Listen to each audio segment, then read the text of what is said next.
Most people think that financial health is all about having as much money as possible, maximizing the amount of money that we can save and invest and optimizing the amount of dollars in our wallet. But the biblical roadmap to financial health is a little bit more balanced than that. So today I'm going to share with you the 3 biblical money habits that made me not just a financially wealthy pastor, but a financially healthy pastor.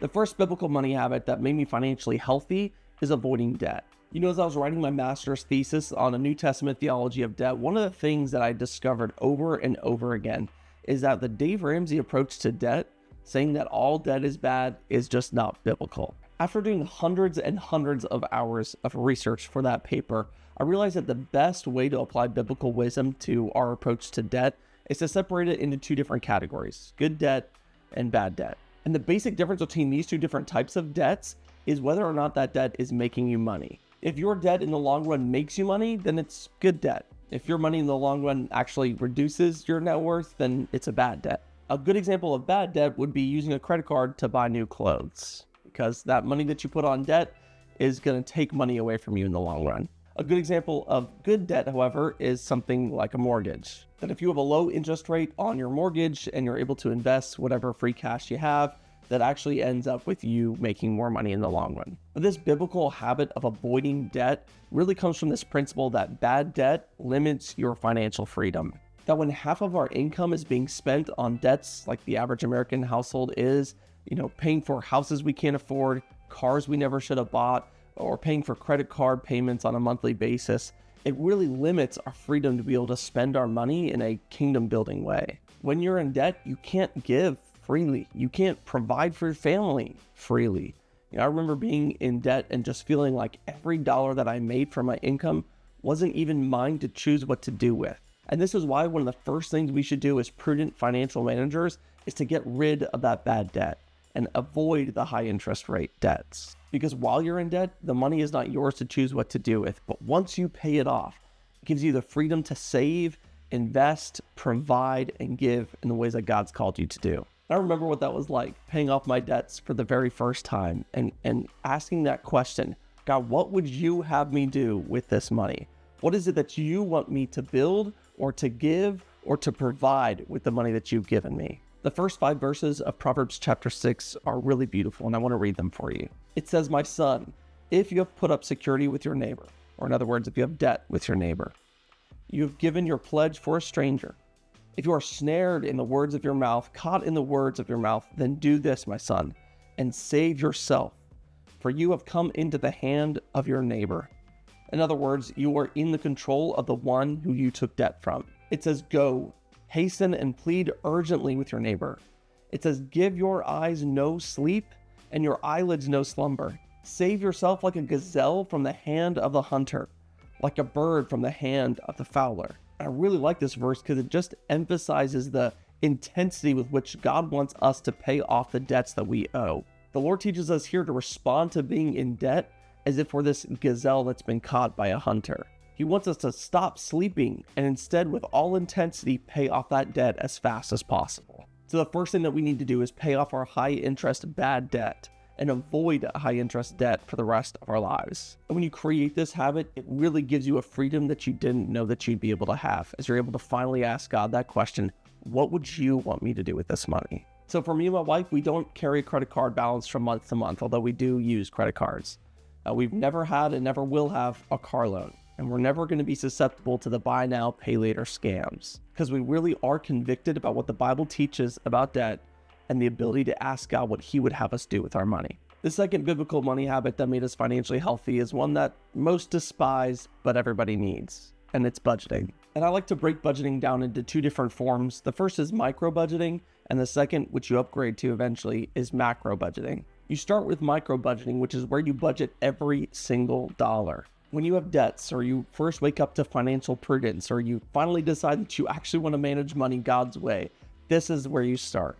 You start by budgeting every single dollar. You take 3 months of expenses and you determine where every single dollar that you spend goes. You put it into categories and you make sure you know where everything is coming from and where everything is going. And one of the most important aspects of micro budgeting is just having awareness.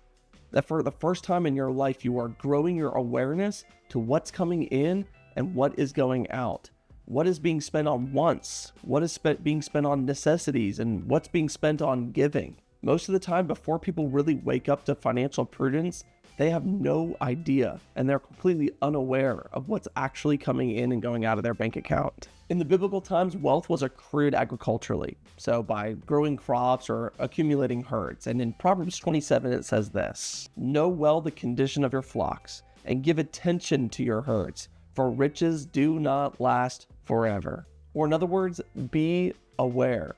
Know how much money you get from your income and know how much money you spend in each category of your life. And the best way to do this is by religiously keeping a budget. Now, there are plenty of apps and websites that you can pay for to use to keep a budget, but I've actually provided a free resource that I created in order to keep my budget when I was micro-budgeting myself.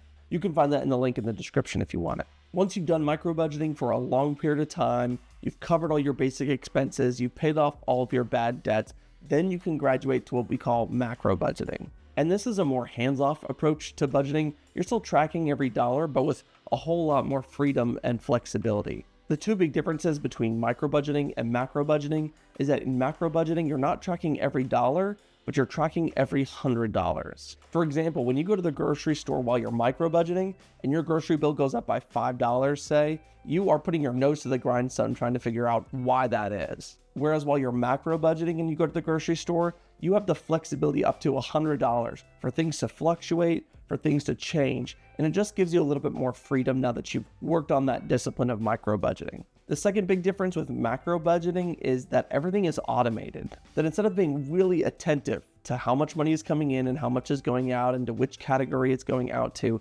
you've kind of gotten the rhythm of knowing how much you spend in each of those categories, and you're able to automate your investments, you're able to automate your subscriptions, and things just kind of happen automatically without you having to be as involved as you were when you were micro-budgeting. If you're liking this content, it would be awesome for you to like and subscribe. I've decided to commit to a year of posting YouTube videos on this content because there really isn't somebody addressing this from a biblical perspective in the same way I wish they were.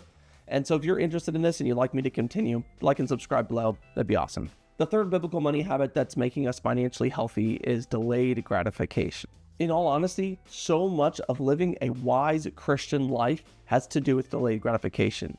In 2 Corinthians chapter 4, we read this. Referring to some of the sufferings that Paul was going through, he said that this light momentary affliction is preparing us for an eternal weight of glory. So truly our whole lives as Christians has to do with taking hold of the principles in this idea of delaying gratification. That instead of trying to build the perfect heaven here, which no one's ever been able to do, you're looking forward to the heaven that is to come. And this is totally applicable to our finances as well. In Proverbs chapter 28, we read this: "A faithful person will be richly blessed, but one eager to get rich will not go unpunished." And we see this in the marketplace every single day, that those who are eager to get rich as fast as possible are engaging in risky investments like day trading, where the success rate is somewhere between 1% and 4%. Meanwhile, those who are consistently and faithfully investing in something safe and secure like the S&P 500 are consistently making 10% every single year that they invest. So delayed gratification teaches us to invest wisely in index funds over a long period of time, but it also impacts our day-to-day expenditures. Learning to live on less today, learning to sacrifice some of the luxuries of life, learning not to spend money on eating out every day, learning to not spend money on nice cars or a nice house that we couldn't afford. All of these things require us to grab hold of that principle of delayed gratification. And it's funny because I've heard people ask the question, Jeremy, if you die at the age of 40, will all this have been worth it? That if you spent your entire life investing in these portfolios and you never got to reap the benefits, would it actually be something you look back with fondness? And one of my first responses is, to be honest, if I'm living in eternal perfection with my Lord and Savior Jesus Christ in heaven, I don't think I'm going to mind that much. But in addition to that, Proverbs 13:22 says something that's really powerful. It says that a good man leaves an inheritance.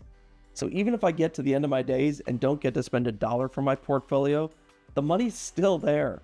And my wife or my family or my kids in the future will still have the ability to spend that money. The last thing that comes to mind when people ask me this question of what if you die early and aren't able to enjoy those investments is this reality that I am really more convicted at the command for me to live wisely with my money. So whether or not I actually get to reap the benefits of being able to spend the money on this planet in the way that I want or not, isn't as gratifying to me as knowing that I've been faithful, prudent, and wise with the money that God has given me over the course of my life on earth. If you like this video, I think you'll also really like this video where I talk about how I saved $100,000 for a 20% down payment on a house.